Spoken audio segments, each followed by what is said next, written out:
Super. Ben, bon matin, France. Ben, merci à toi. Bienvenue à notre podcast Amujet. Ça nous fait vraiment plaisir de te recevoir. Ben, merci de l'invitation, d'abord. Ça fait super plaisir. En fait, ben, avant de se lancer dans le vif du sujet, dans le concret, on a échangé un peu ensemble sur différents trucs. On aimerait juste savoir qui est France à la base. Directrice générale, retraitée. C'est quoi un peu le parcours? Ben, je vais faire ça vite, là. Je suis née à Montréal-Est, dans une famille. Mon père était ouvrier au départ, mais il a quand même terminé. Il appelait ça foreman dans le temps. J'ai étudié en technique, pas en technique, pas du tout. J'ai fait un bac en enseignement préscolaire élémentaire. Parce que pour moi, j'ai toujours adoré l'école, puis je comprenais pas ça que les enfants puissent ne pas aimer l'école. Alors, je m'étais donné à cette époque-là la mission de leur faire aimer l'école. J'ai enseigné 2 ans. C'était trop compliqué, il n'y avait pas de poste. Bon, tout le kit, je me suis en allée mère à la maison. Et le gouvernement a eu la brillante idée de couper 20% des salaires de ses employés. Alors, j'avais le choix, on perdait la maison ou je retournais travailler. Il n'y avait toujours pas de poste en enseignement. Et il y a eu un poste de directrice dans une garderie à but non lucratif qui est ouvert pas loin de chez nous. Et là, j'ai cherché de l'information. C'est quoi ça, une garderie? Ça fait quoi? On fait quoi quand on est là-dedans? Comment ça marche? Etc., etc. Et je suis allée passer l'entrevue. On m'a donné cette opportunité-là. Et on a retenu ma candidature. Et ça a été le lancement de 40 ans qui ont suivi par la suite. J'ai passé à peu près toute ma carrière, à 9 ans, à peu près, là, je suis allée à la Fondation Lucien-André Chagnon et au projet Avenir d'enfants. Mais sinon, j'ai toujours été dans les services de garde. Pourquoi? Je ne sais jamais ça. Je sais c'est un emploi qui me donnait l'opportunité de faire à peu près n'importe quoi, de la gestion, de la pédagogie. Quand j'étais tannée, j'allais bercer des bébés, ou j'allais jouer dans le cours, ou je leur présentais les abeilles, ou je faisais du pain, ou n'importe quoi. Moi, c'est ce qui m'a plu dans ce travail-là. Donc, ça a été moi ça. En 2000, je ne sais plus quoi, 2001, 2002, dans ce coin-là, j'ai décidé de faire un MBA parce que je m'étais mis à faire un peu de consultation déjà à cette époque-là. Et il y a quelqu'un à un moment donné qui a remis mon opinion en question en disant pourquoi on la croirait, elle n'a pas de formation, qui nous dit qu'elle est une gestionnaire. Il fallait pas me provoquer. Il fallait faire un MBA là-dessus. Ça m'a permis de mettre des mots sur des concepts. Ça m'a permis de mettre, d'apprécier ce que je savais, ce que j'avais appris. Et que ça m'a donné beaucoup de confiance en moi. Bon, qu'est-ce que j'ai fait? Moi, toute ma carrière, j'ai innové, j'ai cherché des façons de faire. Je suis allée à l'école tout le temps. J'ai suivi toutes les formations possibles et impossibles. J'étais curieuse de nature, j'aime ça m'apprendre, j'aime encore ça. Je suis à la retraite maintenant. À la retraite, à ma définition de la retraite à moi, c'est-à-dire faire juste ce qu'on aime. Je fais pas de ménage. Mais c'est ça. J'ai continué de travailler auprès des centres de la petite enfance parce que pour moi, c'est comme une mission. C'est comme, je sais pas, j'arrive pas à me décoller de ce milieu-là. Parce que je trouve qu'on a un rôle prépondérant, je dirais, dans la formation des jeunes enfants. On a on a le rôle de les amener ailleurs, puis de toujours penser à répondre à leurs besoins, puis à répondre à leur curiosité, à la susciter, à la garder vivante. Pour moi, ça, c'était important. Puis pour arriver à faire ça, ben, il faut travailler auprès des éducatrices, des éducateurs, de tout le personnel qui travaille auprès des enfants. Autant les gens à la cuisine que les gens, le personnel cadre, parce que on est comme une ruche, hein? On travaille autour des enfants, mais on apporte chacun ce qu'on est, chacun nos valeurs, chacun nos préoccupations. Et donc, ben là, ça m'a amené à m'occuper beaucoup du personnel cadre. Parce que, évidemment, ce sont les chefs d'orchestre très souvent. Ouais. Puis je trouve que faut savoir où on veut aller pour amener les gens avec nous. Donc, pour être un leader. Oui, mais pas juste être un leader, parce que, en tout cas, je trouve que c'est charrier cette définition-là. Tu sais, parce que le leader, on a l'impression que c'est la personne en avant avec le drapeau, là, tu sais, qui amène tout son monde à la même place. Il y a toutes sortes de leaders. Hein. Il y a du leadership très tranquille, très silencieux. Puis on le voit ça dans les équipes. Tu as des éducatrices qui font leur job, qui font super bien leur job, qui assument un leadership absolument hallucinant, mais qui ne parlent pas tant que ça. Puis qui, comment je dirais, donc, qui défendent pas tant que ça leur point. Elles donnent l'exemple. Tu comprends? Donc, il y a des leaderships qui sont plus subtils que d'autres. Puis c'est pas toujours ceux qui parlent le plus qui sont les plus leaders. Puis je te dirais même aussi que moi, je me suis toujours souciée de celle qui chialait. Il y en a partout, c'est correct. Moi, j'aime ça, être toujours près des gens qui sont pas d'accord avec moi. Parce que je trouve que c'est eux autres qui te font avancer. C'est eux autres. Ça challenge. C'est ça. Ouais. Ça te force à réfléchir. Puis ça te force à penser autrement aussi. Parce que plus ton équipe est différente de toi, ben, plus ils vont t'amener à t'empêcher de te considérément boulette en t'enfargeant dans les fleurs du tapis. Parce que eux autres, ils vont penser autrement. Donc, ils vont te poser des questions qui vont t'amener, toi, à réfléchir autrement. Donc, ça, pour moi, ça a toujours été quelque chose de bien important. Mais quand je parle de leadership, en fait, quand je parle de savoir où tu vas, c'est plus que les gestionnaires, selon moi, doivent avoir une conception de où ils veulent amener le monde, où ils veulent amener le CPE. Tu sais, la mission, vision, valeur, là, c'est eux autres, ça. La mission du CPE, elle est définie par le CA, c'est sûr, par l'Assemblée générale, par l'équipe et beaucoup par le ministère, disons-le. Ça fait notre affaire ou pas, mais c'est ça pareil. Sauf que chaque CPE, maintenant, de plus en plus, va devoir définir c'est quoi sa couleur. Parce que les parents vont avoir le choix. Son image de marque. Son image de marque. Ouais. Parce que de plus en plus, les parents vont avoir le choix. Donc, quand on va les appeler pour leur offrir une place, ça ne sera pas « Ah, enfin, j'ai une place », parce qu'ils vont peut-être en avoir 2 ou 3 places. Et Je pense que les parents ont hâte à ça, par contre. Non, mais je l'ai dit, j'espère que moi, je suis un visionnaire. Hein? C'est rare que je suis dans le quotidien d'aujourd'hui. J'avais une équipe qui s'occupait du quotidien aujourd'hui. Moi, j'ai toujours été plutôt dans ce qui s'en vient, ce à quoi je dois penser, comment je dois organiser les choses pour que le bateau puisse passer à travers la tempête. OK. Oui, c'est sûr qu'actuellement, on n'est pas rendu là avec les parents, loin de là, mais on est rendu là avec le personnel, par exemple. La pénurie d'employés fait en sorte que les employés ont un choix où ils vont aller travailler. Oui. Et donc, si le leader ou si le chef d'entreprise, parce qu'on a beau se le dire, on a beau être des organismes à but non lucratif, on est quand même des entreprises. Donc, si le chef d'entreprise ne sait pas où il l'amène son entreprise, mais celui qui magasine, qui est l'employé actuellement, ben, pourquoi il choisirait toi plus qu'un autre? Plus qu'un autre. Donc, ils vont aller vers les CPE qui brillent, les CPE dont les employés sont convaincus qu'ils ont le choix par excellence de travailler là, donc ceux qui vont te recommander le plus, ceux qui vont être contents de travailler là, donc qui vont assurer une certaine stabilité du personnel. Je le sais, là, je fais ça à temps plein, évaluer des sondages, puis analyser des situations.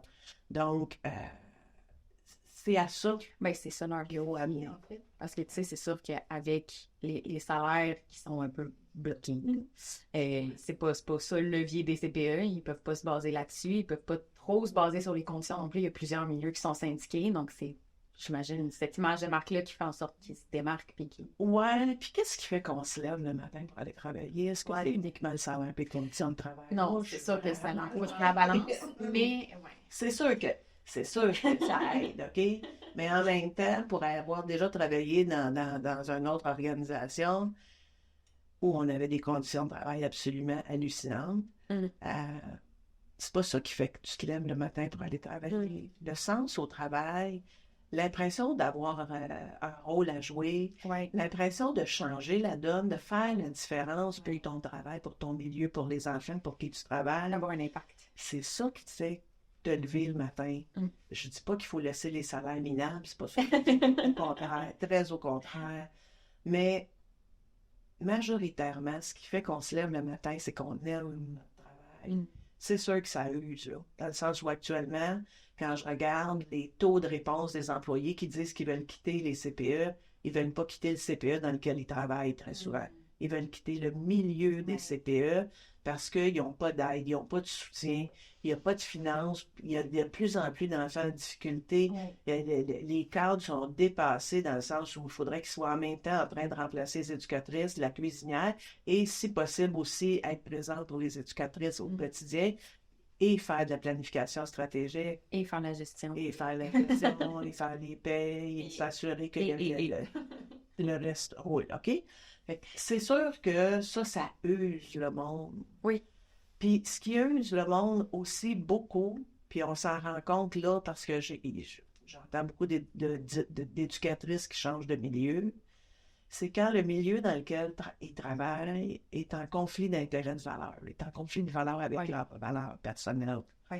Et ça, avant, je suis pas sûre que tout le monde avait le temps ou la connaissance nécessaire. Je ne sais pas ce qui a fait que ça a changé, mais peut-être qu'ils ont le choix maintenant, je ne sais plus. Je ne me suis pas rendue là dans ma réflexion, mais je le vois, moi, maintenant, que les éducatrices, ils ne veulent plus être charriées n'importe où.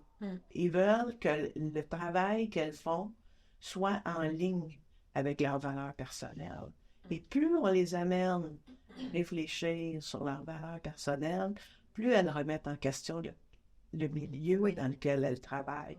Fait qu'imagine si les cadres n'ont pas d'abord et avant tout réfléchi à ça, puis qu'ils ne savent pas quelles sont les valeurs qu'ils veulent mettre de l'avant, bien, c'est sûr que le personnel ne sait pas dans quel bar ils prennent. Il ne sait pas même bar prendre. C'est sûr que, tu sais, c'est comme un ensemble.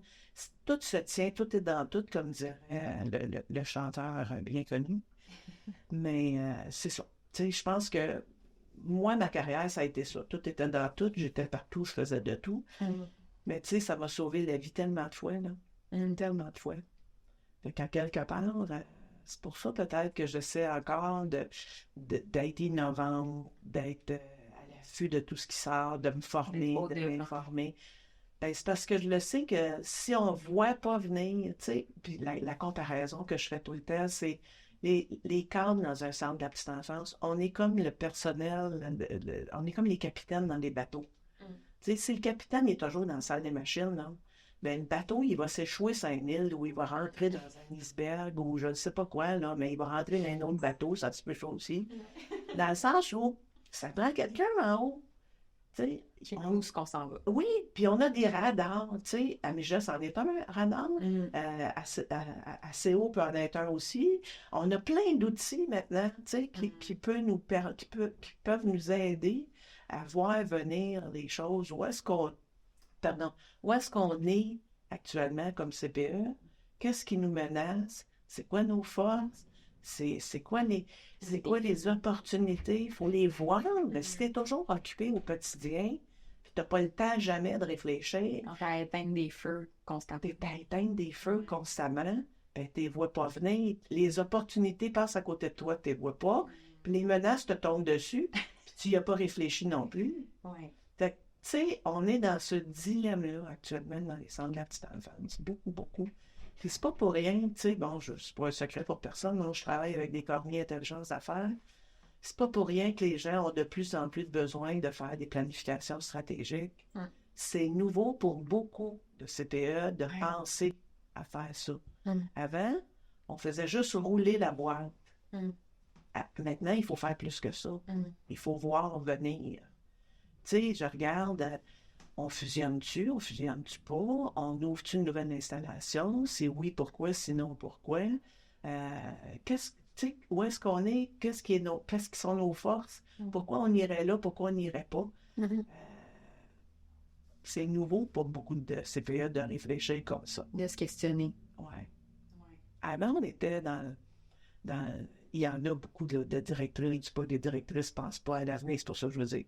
Il y en a beaucoup de directrices qui sont très stratégiques, puis à mon avis, quand tu obtiens un poste de direction, en principe, tu es stratégique. OK? Mais tu l'es, entre guillemets, d'instinct. Tu es stratégique dans ton CPE comme tu serais stratégique dans ta maison. Il n'y a pas nécessairement la théorie en arrière qui vient appuyer le pourquoi. Ouais, puis le parallèle que je fais avec ça, puis c'est pas réducteur, là, mais c'est quand même ça. Tu sais, les parents, on est tous des éducateurs. Oui. On les parle des faux. Il faut les éduquer. Bon. Quand tu étudies comme éducatrice, tu as des outils de plus. OK? Tu as réfléchi autrement à ce que tu as à faire comme éducatrice. Qu'est-ce qui va stimuler le développement? Quelles sont les sphères de développement? Qu'est-ce qui va faciliter? Qu'est-ce qui va nuire? Tu as appris ces choses-là. Ben, comme direction, c'est la même chose. La gestion, c'est la même chose. Je comprends qu'on peut faire de la gestion par instinct, là, comme on peut faire de l'éducation par instinct. Mais tu as des outils de plus quand tu as de la formation. Tu as appris à penser autrement, tu as appris à aller chercher des outils, à aller chercher un réseau. Tu sais, moi, je l'ai dit à plusieurs reprises, sortez de vos milieux, allez dans des associations, dans des regroupements. Vous avez l'association des cadres qui est là pour vous autres. Allez dans les regroupements, allez chercher, allez vous bâtir un réseau. Pourquoi? Parce que les CPE, c'est des organismes à but non lucratif. On fait partie du monde, entre guillemets, communautaire. On a ce type de philosophie-là.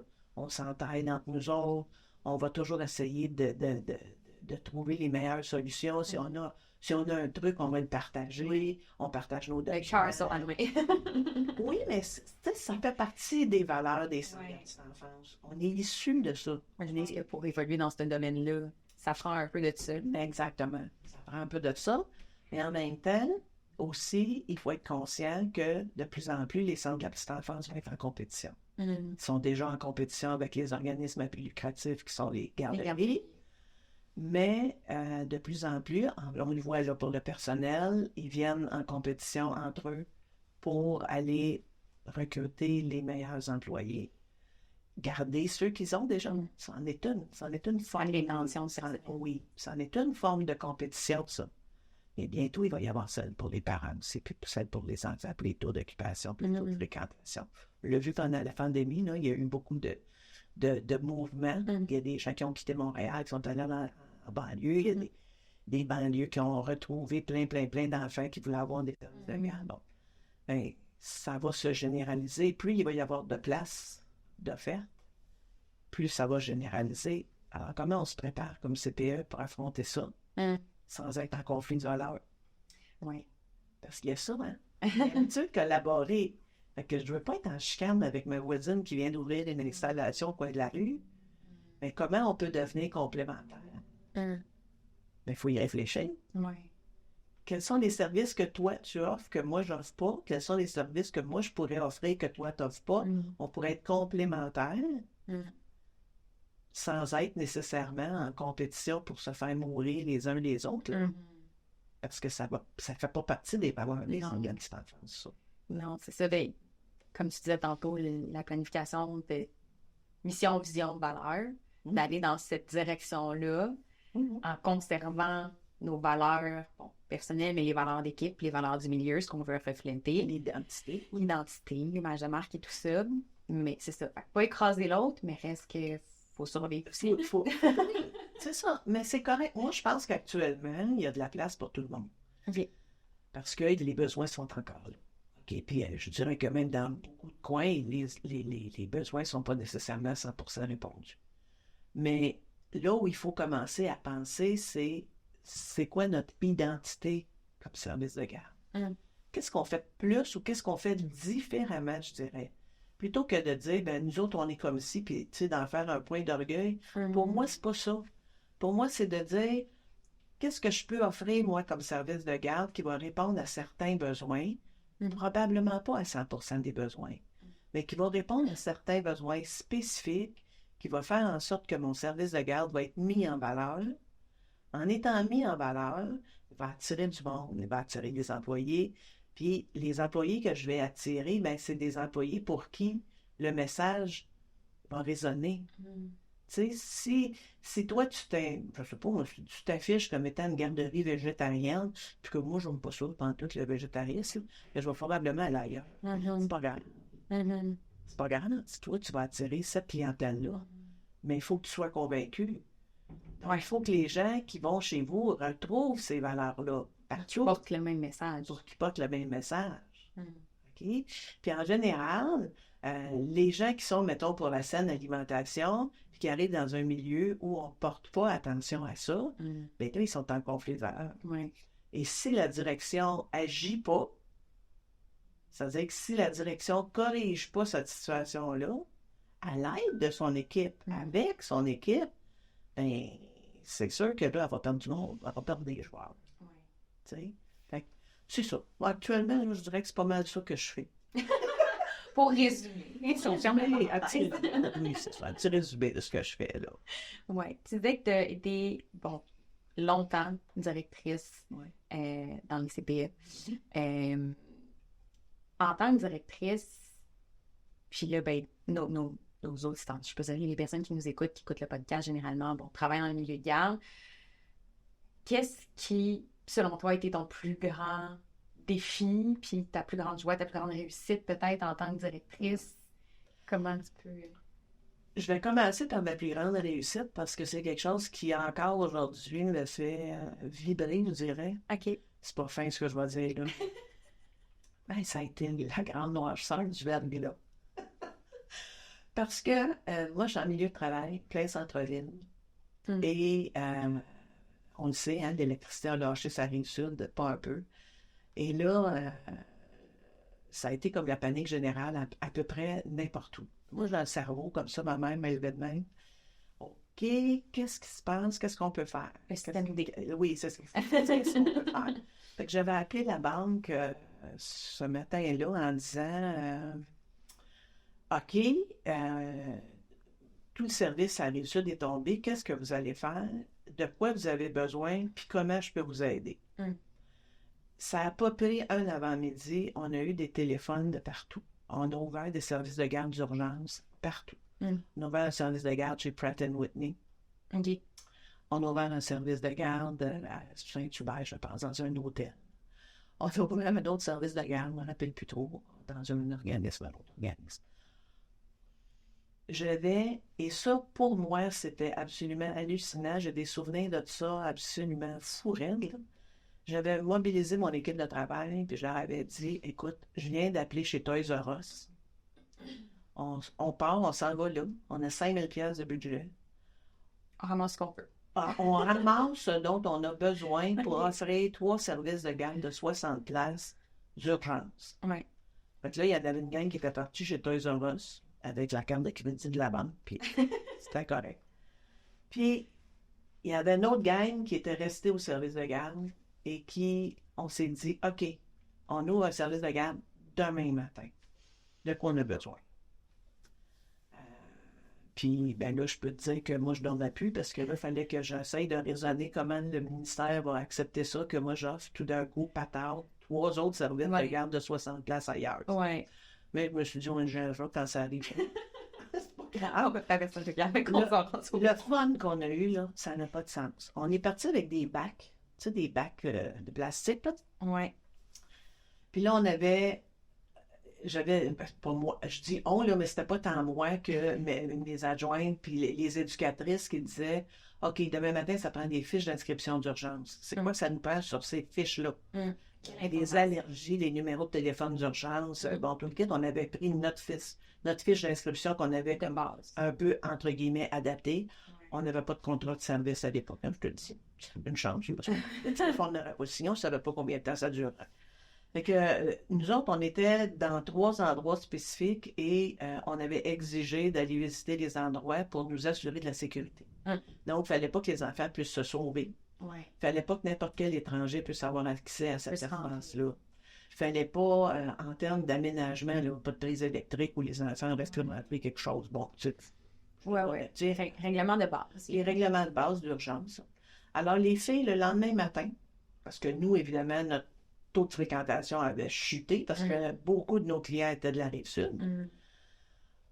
Alors là, les filles étaient parties dans les services de garde satellites, qu'on les appelait, avec leur boîte de stock d'urgence et le sac de jouets. Et on avait ouvert les 3 services de garde sur la Rive-Sud pour prendre le relais. En même temps, notre service de garde était en face du quartier général de la police de Montréal. Ça donne bien quand même. Madame, on a des employés qui se demeurent sur la Rive-Sud, ils n'ont plus de service de garde. Nous autres, on a besoin de nos policiers. Pourriez-vous suppléer? Fait que oui, pas de problème, amenez-nous-les. Donc là, nous autres aussi, on devenait un service d'urgence. Donc, les fiches d'inscription introduire ça dans les groupes. Tu sais, il fallait que les éducatrices soient ouvertes. Il fallait qu'ils acceptent d'être bousculés. Il fallait qu'ils soient débrouillardes. Il fallait qu'ils adhèrent à ça, tu comprends? Là, on a eu Saint-Luc à l'époque, qui était à l'hôpital pas loin. Même problème. Pourriez-vous accepter les enfants? Mais là, on avait plein de monde qui n'avait pas de chambre. Pas de place où dormir, pas de place où se laver. Au 3e étage, nous, l'installation n'était pas construite encore. OK. Et c'était un ancien quartier général de la police. Okay. Donc, il y avait des douches, il y avait des salles de bain, puis il y avait une grande salle avec des espèces de bureaux. Là, on parle de l'installation du store. Oui, sur Bon Secours, l'installation qui est devenue la Cité d'Or. Oui. Mais à l'époque, elle n'existait pas, la Cité d'Or. Okay. Donc là, on a communiqué avec la Croix-Rouge, qui nous a envoyé des lits, des couvertures, tout ce qu'il fallait pour recevoir ces gens-là. On n'en a pas reçu des centaines, on va être bien honnête. Mais on fournissait les repas aussi. Ces gens-là, ils arrivaient de travailler le soir, il n'y avait pas de cuisine, pas de frigo, il n'y avait rien d'autre. La cuisine du CPE fournissait les repas. Donc, l'esprit communautaire, l'esprit de rendre service, l'esprit d'être utile, l'esprit d'être débrouillard, écoute, ça a été une victoire absolument hallucinante pour notre équipe de travail. Parce que non seulement on ne s'est pas assis en disant « Oh, qu'est-ce qu'on va faire depuis d'enfant », mais en l'espace de 24 heures, là, c'est fou, là, 24 heures, on avait comme multiplié fois 3 le service de garde. Tu sais, fait que... Puis on demeurait en lien tout le temps. Puis je veux juste vous rappeler que, j'imagine que vous avez tous des cellulaires, Et à l'époque, la Banque nationale m'avait prêté un téléphone cellulaire. Tu sais, les films d'armée, là, un téléphone... dans le pen, beige, lettre, là. C'est ça que j'avais comme cellulaire. Écoute, c'était hallucinant quand tu regardes ce qu'on fait avec nos cellulaires maintenant. Ouais. Mais ça a été, je dirais, pour moi, là, regarder les ruches, parce que j'ai eu des ruches par la suite, là, mais à cette époque-là, là, de regarder toutes les éducatrices qui venaient me voir, « Hey, on a pensé à ci, hey, on a pensé à ça, oui, parfait, allez-y, faites-les, en ouais, OK, go. » Puis là tu dis à une telle, parce qu'elle aussi, dans son service, il faudrait qu'elle le fasse. La communication, l'espèce de... On en revient à l'esprit de collaboration puis l'importance de se bâtir un réseau. Ce dont on parlait tantôt. Oui, tout à fait, mais aussi de dire comment j'avais pas besoin d'expliquer aux éducatrices tous les matins pourquoi on faisait ça. Ouais. C'était comme évident pour elles. Ils ne se posaient pas la question. On était habitués comme équipe à innover, à se débrouiller, à trouver des solutions, à chercher ensemble comment on pouvait faire autrement. Fait qu'ils ont tous embarqué. Bien, ils embarquaient dans mes folies comme ça assez régulièrement, là, mais bon, c'était correct. Pour moi, c'était comme un esprit commun, là, tu sais, on le sait où on s'en va, on le sait qu'elle ne nous laissera pas tomber. Je ne les aurais jamais laissé tomber pour tout l'ordre du monde.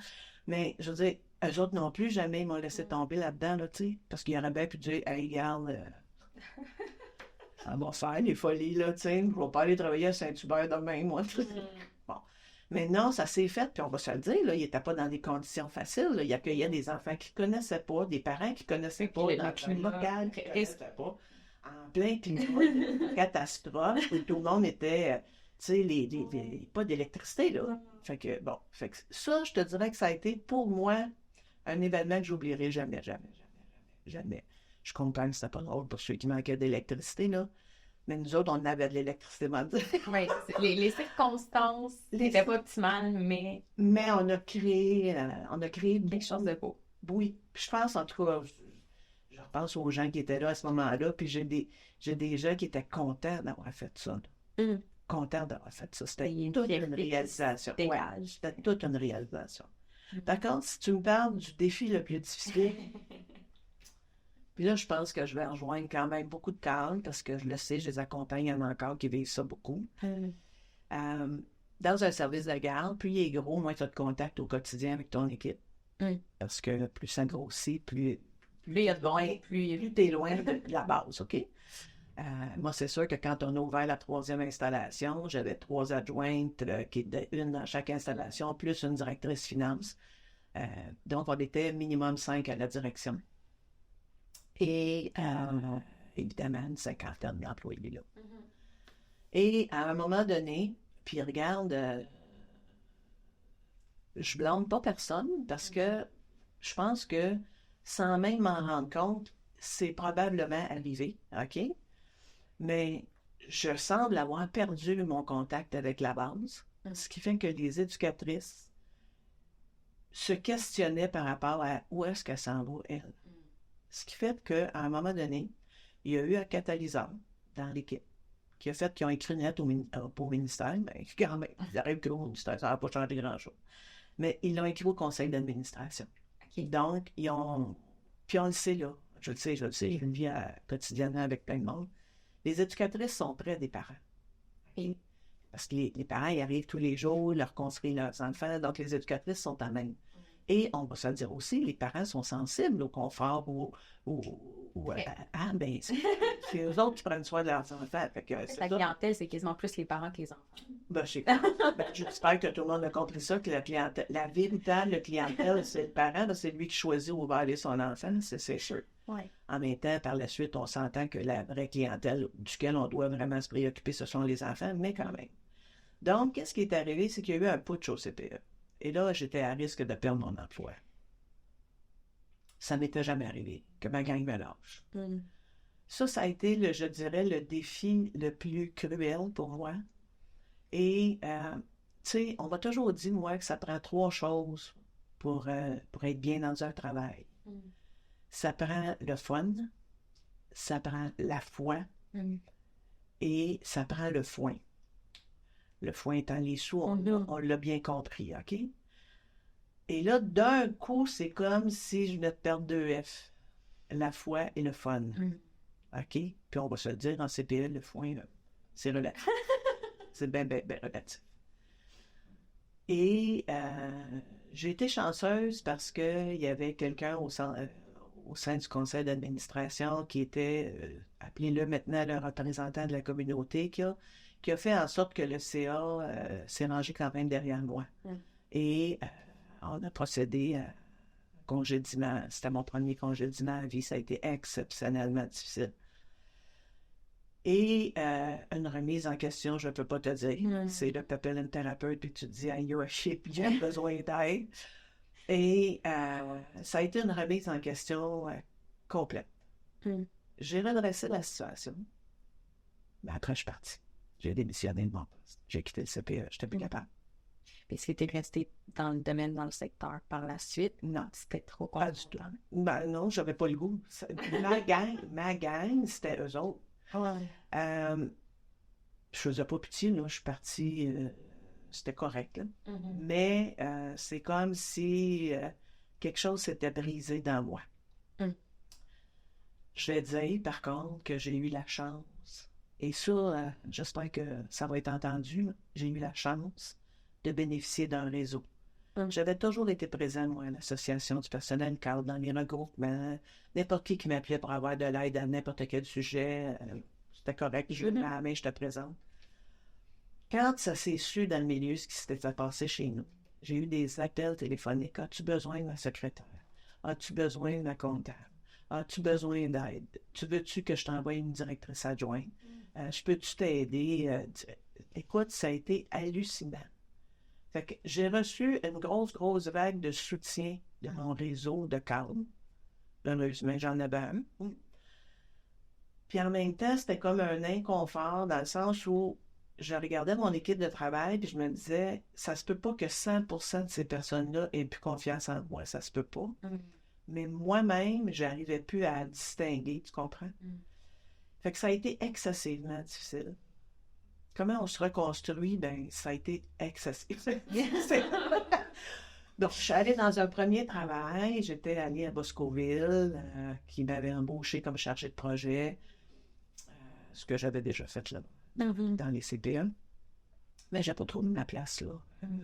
Mais tu sais, quand tu pars dans un milieu où t'es neuf, t'es bien, t'es confortable, puis que tout d'un coup, tu tombes dans un milieu où on t'ignore complètement. J'étais 1 an dans un bureau à lire. Et j'ai refait ma formation. J'étais top shape en tout ce qui était communauté et alouette, là. Et par la suite, j'ai eu une offre de la Fondation Lucien-André Chagnon, où je suis allée. J'ai porté différents titres, là. On était en pleine construction d'un projet. J'étais avec des gens absolument hallucinants, qui étaient aussi engagés que moi. J'ai retrouvé là, des gens qui étaient dans les centres de la petite enfance, mais qui étaient partout ailleurs aussi. Alors, on a travaillé, j'ai travaillé là 9 ans, et on a mis en place le projet Avenir d'enfants. OK. OK? Avec toutes ses contradictions, et avec tous ses succès et ses insuccès, mais encore là, dans une communauté d'esprit, je dirais. OK? On partageait les mêmes valeurs, on partageait souvent les mêmes projets, on avait des responsabilités différentes, tout ça, mais on était dans les mêmes projets. Et à un moment donné, mon téléphone a sonné. Et là, c'était une amie qui me disait, France, le CPE là-bas t'a enchanté. Je cherche une directrice générale. J'ai arrêté de respirer. Là, j'en ai eu pour 48 heures, je pense. Elle me disait, je retourne-tu vraiment là? Et elle me posait la question, c'est qui est là, qui était là dans le temps? C'est qui est parti? Où est-ce qu'ils en sont? C'est moi qui... Qu'est-ce qu'ils veulent faire? Etc. Ben, 9 ans, il y a quand même du temps qui s'est écoulé. 9 ans. Quand même. Bon, moi, j'avais perdu contact. Oui, j'avais perdu contact. Je savais pas. J'avais quelques nouvelles par-ci par-là, mais pas tant. Et là, à un moment donné, je me suis dit, hey, les 3 F, le fun, le soin, la foi. Là, je me suis dit, je suis en fin de carrière, moi. T'as-tu le goût de te donner une deuxième chance? Et je suis retourné. Je suis retourné à la condition que l'équipe veuille que je retourne. Et j'ai passé une entrevue de sélection avec le conseil d'administration pour leur dire comment moi je voyais ça, qu'est-ce que je pensais qu'il fallait faire, comment on pourrait procéder, etc., etc. Et on m'a donné l'occasion de retourner dans mon milieu. Ça a été assez curieux, je dirais, parce que, bon, je suis retourné dans mon bureau. Et c'est fou parce que vous êtes conscient en informatique, j'imagine, là, mais j'ai rempli mon adresse courriel, mon mot de passe, puis mes dossiers ont ouvert. Tout est revenu. Tout est revenu. Comme ça, rien n'est fait. Comme si j'étais pas lu. Tu sais, comme si j'avais jamais quitté le milieu. Mais là, tout le long, je me disais, faut pas que tu commettes les mêmes erreurs. Faut pas que tu commettes les mêmes erreurs. Faut pas que tu commettes les mêmes erreurs. Ben oui, on est ce qu'on est. On change pas, là. Quelqu'un qui parle beaucoup, il n'arrête pas de parler du jour au lendemain parce qu'il a décidé qu'il va se taire. Ça va marcher à 2 ou 2. Ça va pas plus longtemps que ça. Chasser le naturel et le revient au galop. Ouais. Bon. Ce que j'avais appris, par contre, c'est à compter sur mes collègues. Dans le sens où je leur ai donné la chance de me dire que je m'en allais dans le mur. Pense attention à ça. Je pense à Colette, qui était très minutieuse, puis qui me disait, t'as-tu pensé à ci, t'as-tu pensé à ça? Des fois, elle me tapait ses nerfs, parce qu'elle m'empêchait d'aller vite. Elle m'empêchait d'aller vite. Mais ça, on va aller ensemble. On va plus loin. Je l'ai acheté, cette pancarte-là, puis je l'ai mis sur le oui, c'était affiché dans la porte de mon bureau. C'est le premier mori, là. Puis de me fier aussi, tu sais, je le disais tantôt, quand tu as des collègues qui chialent, écoute-les. Ils représentent une bonne partie de ton équipe, souvent. Et s'ils ne représentent pas une bonne partie de ton équipe, ils représentent les obstacles que tu vas pouvoir rencontrer. Fait que prépare-toi donc tout de suite à aller rencontrer ces obstacles-là ou à essayer d'adoucir, tu sais, à essayer d'adoucir le défi ou le choc, tu sais. Quand on a décidé de rentrer la technologie au CPE, on n'avait pas tous des gens qui étaient très habiles avec la technologie. La réticence au changement. Ouais, on peut appeler ça comme ça, mais en même temps, on va se le dire, c'était un défi. Ils n'étaient pas formés pour ça. Ils n'étaient pas habiles avec ça. Ça leur faisait peur. Il y avait plein de changements en même temps. C'est sûr que quand tu amènes tout le temps du changement dans ton milieu, tout le temps, tu peux épuiser tes ressources. C'est là qu'il faut t'écouter ceux qui sont résistants au changement. Parce qu'il faut que tu ralentisses ta vitesse. Tu n'arrêtes pas d'avancer. Tu ralentis.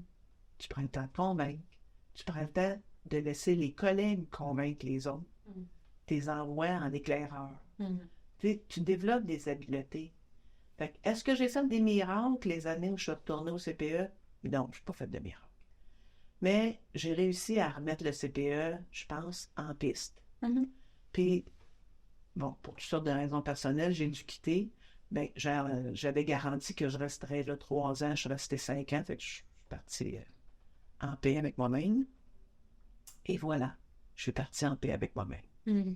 Si je n'avais pas eu l'occasion d'y retourner, je pense que ça aurait toujours resté un petit peu comme une petite blessure, un échec, une blessure. Le sentiment de devoir pas accompli, là, tu sais.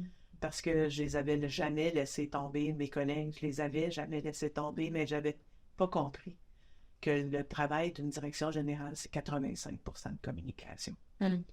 Et qu'au quotidien, tu dois communiquer.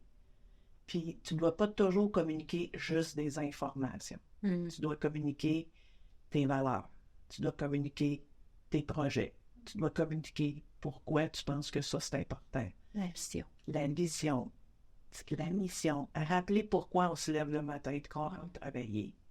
Tu sais, comme... On travaille tous vers le même objectif. Ouais. Pour la même mission, tu sais. Notre travail, c'est de mettre en place les moyens d'atteindre cette mission-là. Fait que moi, je pense que maintenant que je suis à la retraite, ben, mon gros fun, et ma foi aussi, c'est de ramener tous ces sujets-là sur le plancher avec les DG que j'accompagne.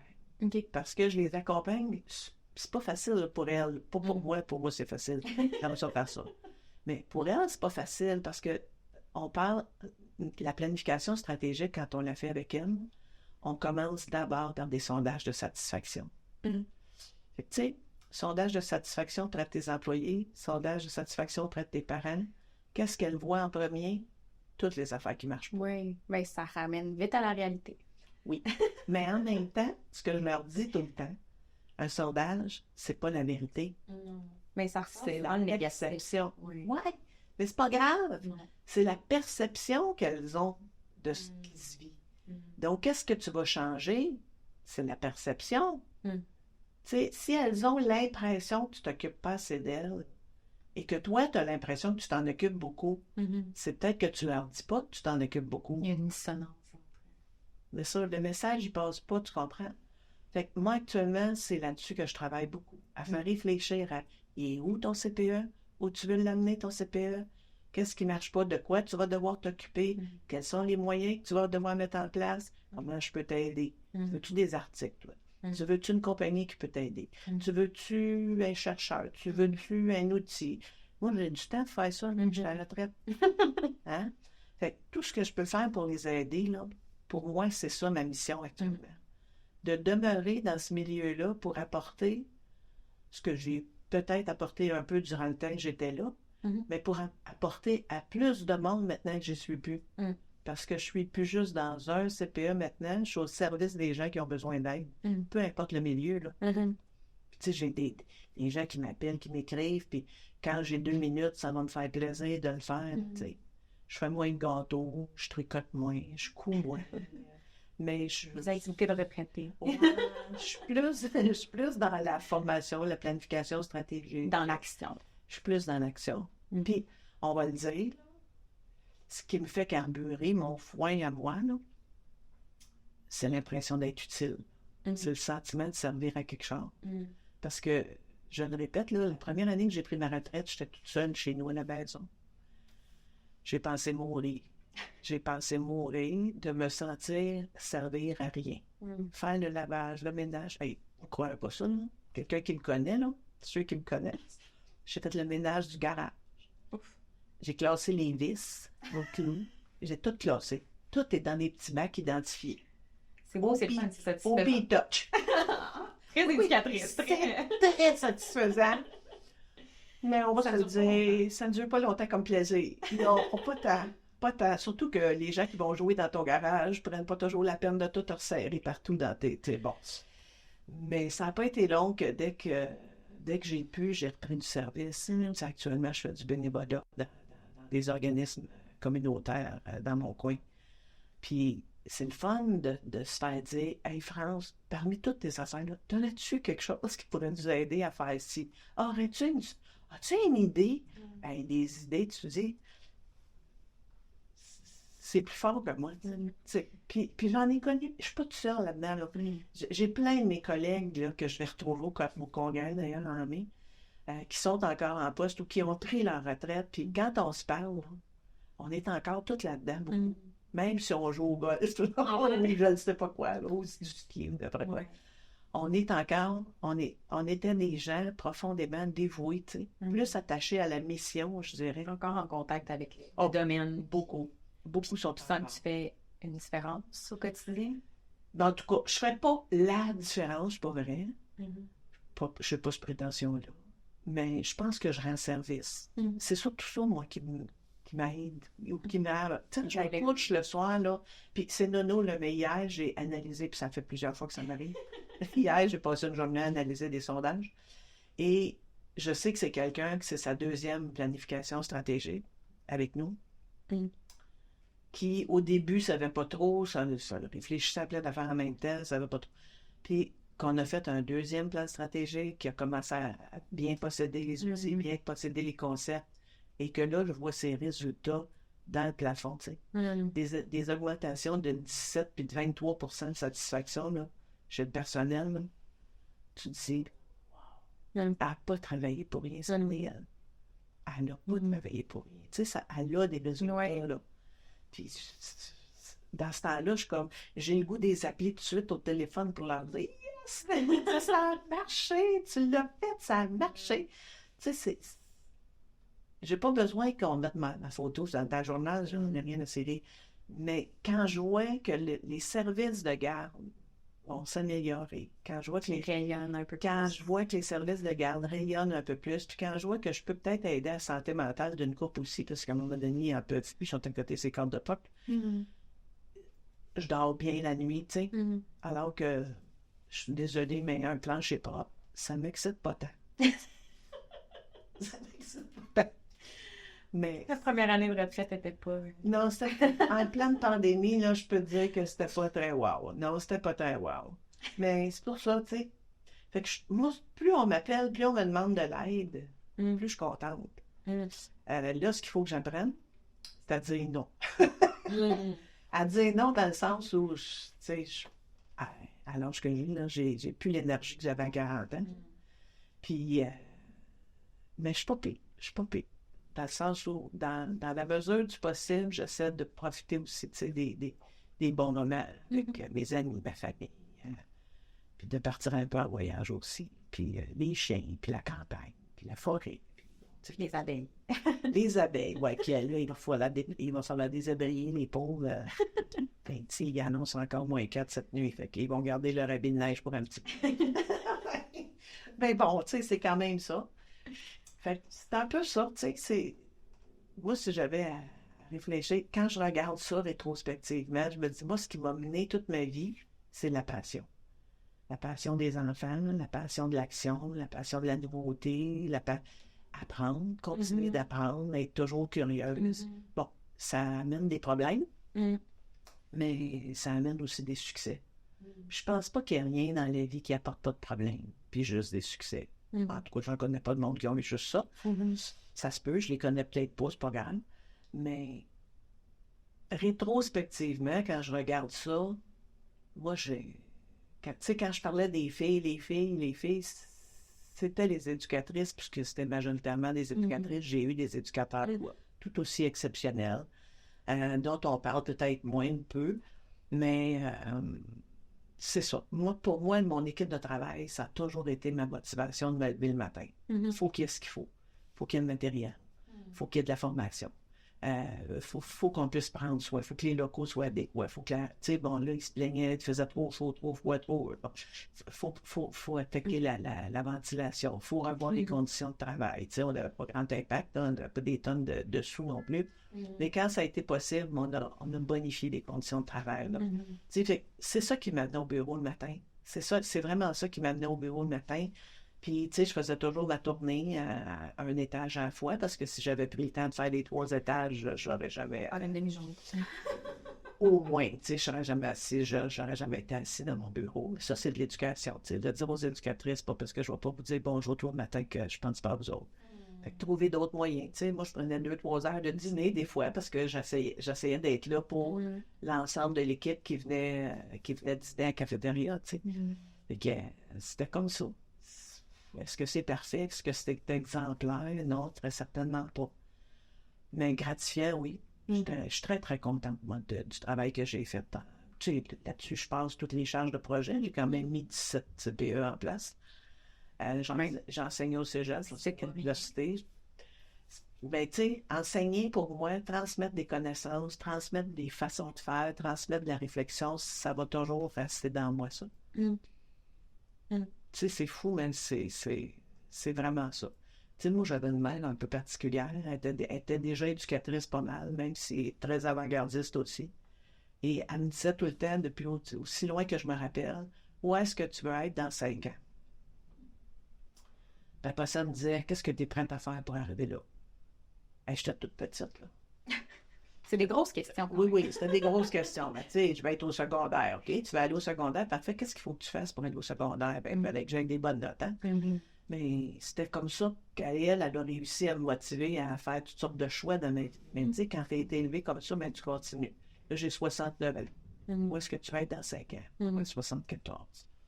Moi, je suis en santé. OK, ben oui, on va aller faire du conditionnement physique.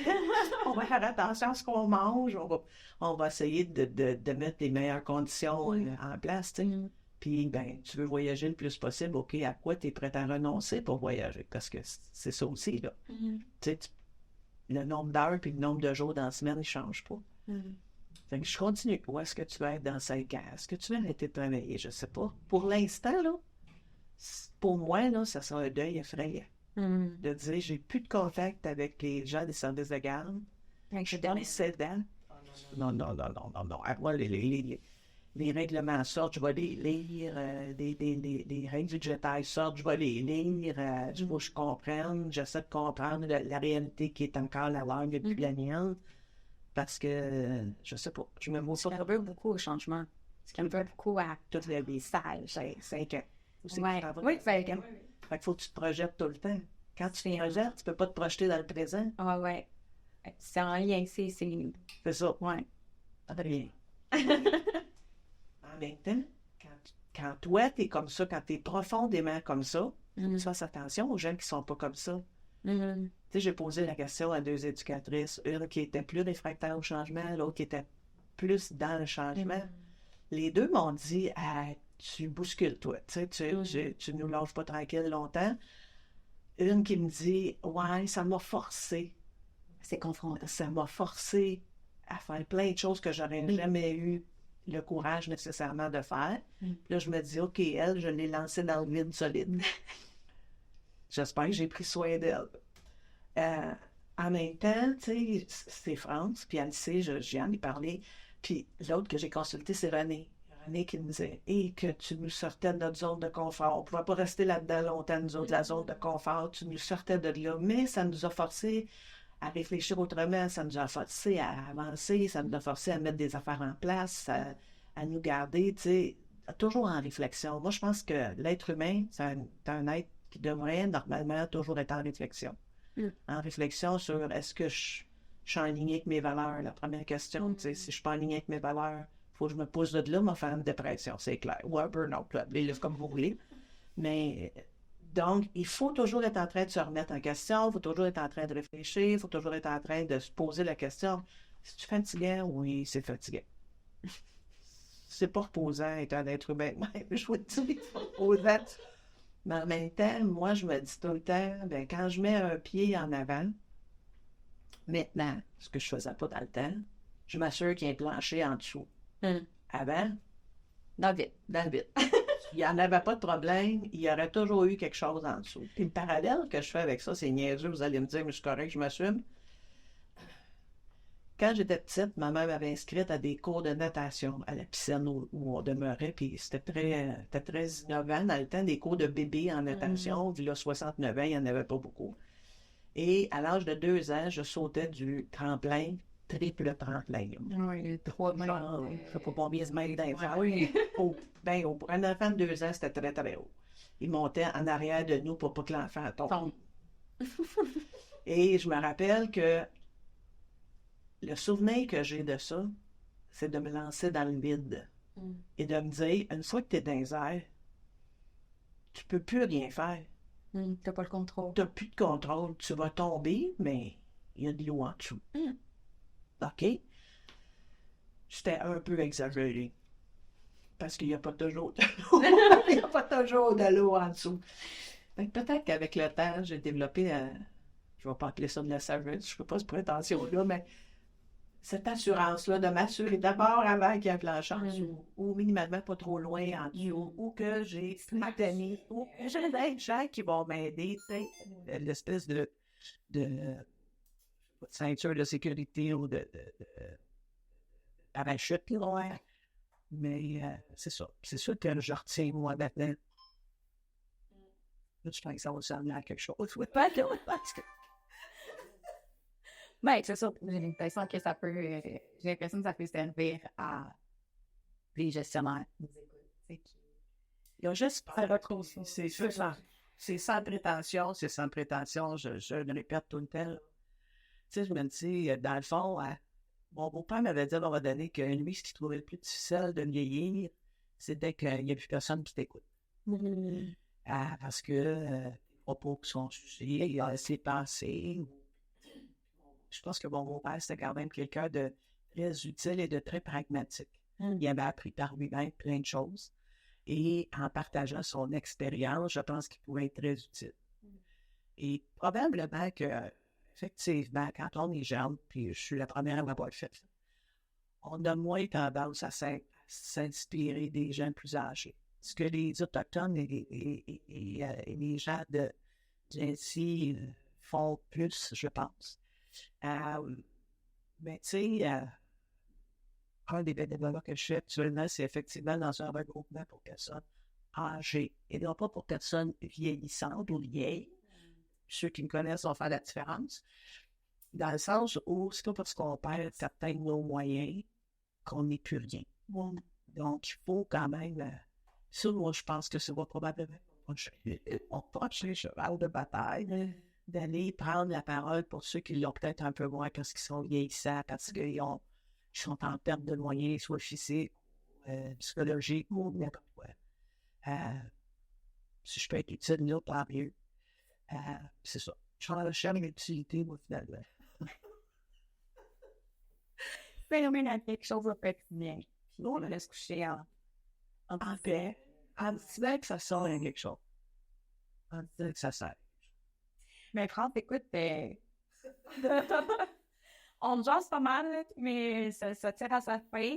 On te remercie vraiment d'avoir pris le temps de venir avec nous ce matin, de discuter de ton expérience, de ton expertise. C'est tellement moi qui vous remercie. J'ai l'impression de vivre un petit peu, c'est pas l'émission là, en direct de l'univers. C'est en direct de l'univers pour moi aujourd'hui. Dans le sens où c'est des choses peut-être que j'avais jamais pris le temps de dire ou d'expliquer ou de communiquer. Puis tant mieux si ça peut servir à quelqu'un. Puis on le sait. Voilà. Merci.